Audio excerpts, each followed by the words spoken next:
नमस्कार दोस्तों, BK24 study zone में आप सभी लोग का एक बार फिर से स्वागत है। तो ये दोस्तों, ये है हमारे अगस्त मंथ की करंट अफेयर्स की एक और वीडियो। आप सभी को पता है कि आजकल किसी भी एग्ज़ाम के लिए करंट अफेयर्स बहुत ज़्यादा इंपॉर्टेंट होता है। आजकल 10 नंबर तक की जो है करंट अफेयर्स एग्ज़ामों में पूछी जाने लगी है। तो आप समझ सकते हैं कि करंट अफेयर्स का कितना बड़ा योगदान है हमारे किसी भी एग्ज़ाम में। ठीक है, तो शुरुआत करते हैं। अगर आप चैनल पर नए हैं तो चैनल को सब्सक्राइब करिए, साथ ही साथ वीडियो को लाइक करिए अगर आपको वीडियो पसंद आती है।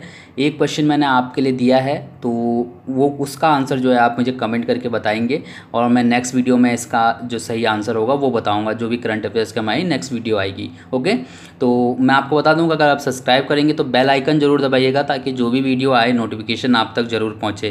तो चलिए शुरुआत करते हैं। पहला क्वेश्चन हम अपना देखेंगे कि हाल ही में कोटक वेल्थ मैनेजमेंट और हुरुन द्वारा संयुक्त रूप से जारी की गई रिपोर्ट में भारत की सबसे अमीर महिला का स्थान किसे प्राप्त हुआ है। ठीक है, इसको याद रखिएगा। क्वेश्चन काफ़ी अच्छा क्वेश्चन है। 4 ऑप्शन दिए हैं, इसका सही आंसर ऑप्शन फर्स्ट वाला है, स्मिता कृष्णा गोदरेज को। ठीक है, तो यहाँ से कुछ चीज़ें आपको याद रखनी पड़ेगी कि स्मिता कृष्णा गोदरेज को देश की सबसे अमीर महिला घोषित किया गया है।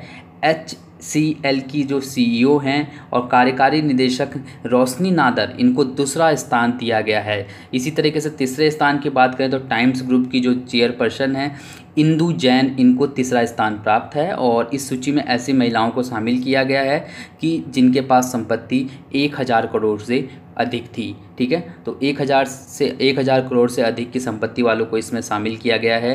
पहले स्थान पे, दूसरे स्थान पे, तीसरे स्थान पे कौन है, ये 3 के 3 नाम आपको रट लेने चाहिए। देखिए, इसके बाद नेक्स्ट क्वेश्चन हमारा कि हाल ही में 14 अगस्त 2018 को किस राज्य के राज्यपाल का निधन हो गया। 4 ऑप्शन दिए हैं, इसका सही आंसर ऑप्शन सी वाला है, छत्तीसगढ़ के राज्यपाल का। ठीक है, छत्तीसगढ़ के राज्यपाल से संबंधित हमने पहले भी काफ़ी पढ़ा है, ये वाला याद रखिएगा। इनका नाम जैसे कि आप लोग को पता भी होगा, राज्यपाल बलराम दास टंडन। 14 अगस्त 2018 को इनका निधन हो गया। इन्होंने 18 जुलाई 2014 को छत्तीसगढ़ के राज्यपाल का पद संभाला था। ये जनसंघ के संस्थापक सदस्य और भाजपा के वरिष्ठ नेता थे। तो हमको ये चीज़ भी याद रखनी है। ठीक है, इनका नाम जरूर याद रखिएगा और इनका निधन कब हुआ ये याद रखिएगा। कहाँ के राज्यपाल थे ये तो याद रखना ही है।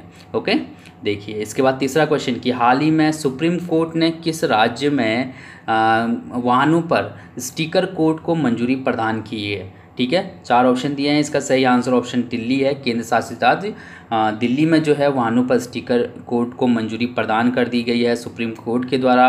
बेसिकली ये जो मंजूरी दी गई है वो बेसिकली जो है ऐसी गाड़ियों की पहचान करने के लिए दी गई है जो 10 या 15 साल पुरानी हो चुकी हैं। ठीक है, इसका उद्देश्य देख लीजिए, ऐसे वाहनों का पता लगाना है कि जो वाहन बेसिकली जो है कौन सा वाहन डीजल से चल रहा है, कौन सा वाहन पेट्रोल या CNG से चल रहा है, ये इसका पता लगाने का जो है मेन मकसद है ये स्टिकर लगाने का।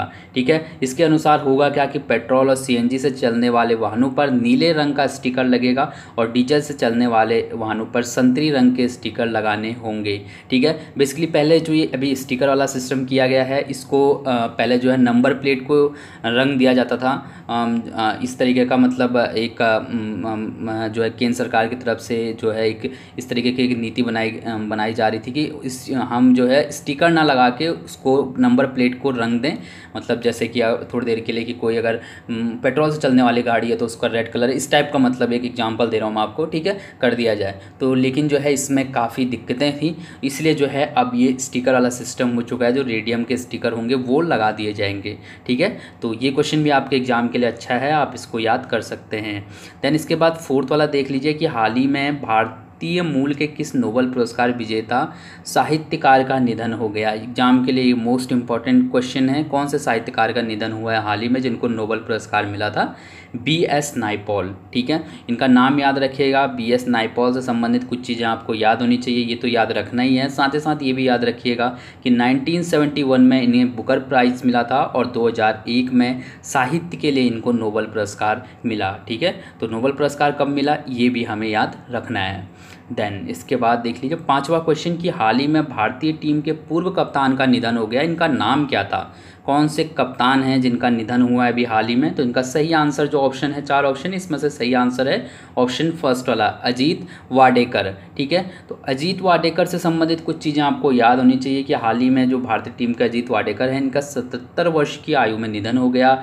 1 अप्रैल 1941 को जो है इनका जन्म हुआ था मुंबई में।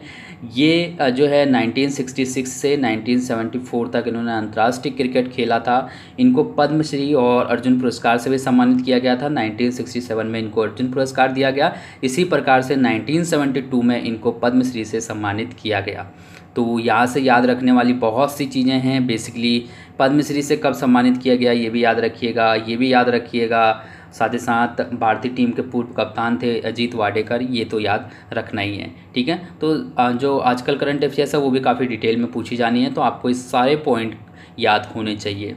देन इसके बाद हम लोग नेक्स्ट क्वेश्चन देखेंगे अपना, क्वेश्चन नंबर 6 वाला कि हाल ही में हमारे देश का कौन सा स्वतंत्रता दिवस मनाया गया है? तो ये तो मैंने कम्युनिटी टैब में भी दे रखा था, आप लोगों ने काफ़ी जो है उसका रिप्लाई भी किया था। इसका सही आंसर है ऑप्शन सी वाला, 72वां स्वतंत्रता दिवस था ये हमारा। ठीक है, देन इसके बाद 7वां देख लीजिए कि हाल ही में किस शहर को रहने योग्य सर्वश्रेष्ठ शहरों की सूची में प्रथम स्थान प्राप्त हुआ है? और 4 ऑप्शन दिए गए हैं। ठीक है, आप लोग पढ़ लीजिए आराम से अपने ऑप्शन। इसका सही आंसर ऑप्शन बी वाला है, वियना। ठीक है, तो वियना को जो है सर्वश्रेष्ठ शहरों की सूची में प्रथम स्थान प्राप्त हो गया है। याद रखिएगा कि इस सूची में दूसरा स्थान मेलबर्न का है और 140 शहरों की ये पूरी लिस्ट है, जिसमें से 112वें स्थान पे दिल्ली है और 170वें स्थान पे जो है मुंबई है। ठीक है, 170वें स्थान पे। तो याद रखिएगा 112 117, तो इन दोनों को भी याद रखना पड़ेगा हमको। ठीक है, तो ये जो क्वेश्चन है ये जो मतलब इंडिया के करंट अफेयर्स का क्वेश्चन है, आपको ये पॉइंट और ये पॉइंट तो याद रखना है, ये वाला पॉइंट भी याद रखिएगा। देन इसके बाद देख लेते हैं 8वां क्वेश्चन हमारा कि हाल ही में जारी ईज ऑफ लिविंग इंडेक्स 2018 के अनुसार भारत में कौन सा शहर रहने के लिए सबसे बेहतर है? 4 ऑप्शन दिए हैं, इसका सही आंसर ऑप्शन बी वाला है, पुणे जो है सबसे बेहतर शहरों में शुमार हो चुका है। याद रखिएगा यहाँ से कुछ चीज़ें कि इस सूची में नवी मुंबई को दूसरा स्थान प्राप्त हुआ है और भोपाल को 10वां स्थान, तो टॉप 10 में 10वां स्थान पे भोपाल है। ठीक है, और फर्स्ट स्थान पे जो है जो पहले नंबर पे है वो है पुणे। तो ये दोनों चीज़ें हमें याद होनी चाहिए। देन इसके बाद 9th वाला हम देखेंगे कि हाल ही में जारी स्वच्छ स्टेशन रेलवे स्टेशन सूचकांक में किस स्टेशन को प्रथम स्थान प्राप्त हुआ है? ये क्वेश्चन भी एग्जाम के लिए बहुत ज़्यादा इंपॉर्टेंट है। इसका सही आंसर ऑप्शन बी वाला है, जोधपुर को। ठीक है, तो यहाँ से कुछ चीज़ें याद रखनी पड़ेगी। एक तो ये वाला याद रखना ही है, ये भी याद रखिएगा कि दूसरे स्थान पे जयपुर है और तीसरे स्थान पे तिरुपति रेलवे स्टेशन। साथ ही साथ ये भी याद रखिएगा कि रेल मंत्री पीयूष गोयल हैं। ठीक है, तो रेल मंत्री का नाम जरूर याद रखिएगा, कंफ्यूज मत होइएगा। देखिए इसके बाद 10वां क्वेश्चन हम आप यहाँ पर देखेंगे और ये क्वेश्चन आपके लिए है कि हाल ही में रेलवे ने आरपीएफ भर्ती में महिलाओं को कितने प्रतिशत आरक्षण देने की घोषणा की है? 4 ऑप्शन हैं, जो भी आपको सही लगे कमेंट करके ज़रूर बताइए मुझे। साथ ही साथ दोस्तों बताइए कि आपको ये वीडियो कैसी लगी और आप लोग जो है कमेंट ज़रूर करा करिए। पसंद आती है तो भी, नहीं पसंद आती तो भी लाइक करिए, अगर पसंद आ रही है, नहीं आ रही है तो डिसलाइक करिए। तो जो है हमें पता चलता रहेगा कि आप तक जो है हम जो पहुंचाने की कोशिश कर रहे हैं वो आपको पसंद आ भी रहा है या नहीं। थैंक यू सो मच दोस्तों इस वीडियो को देखने के लिए।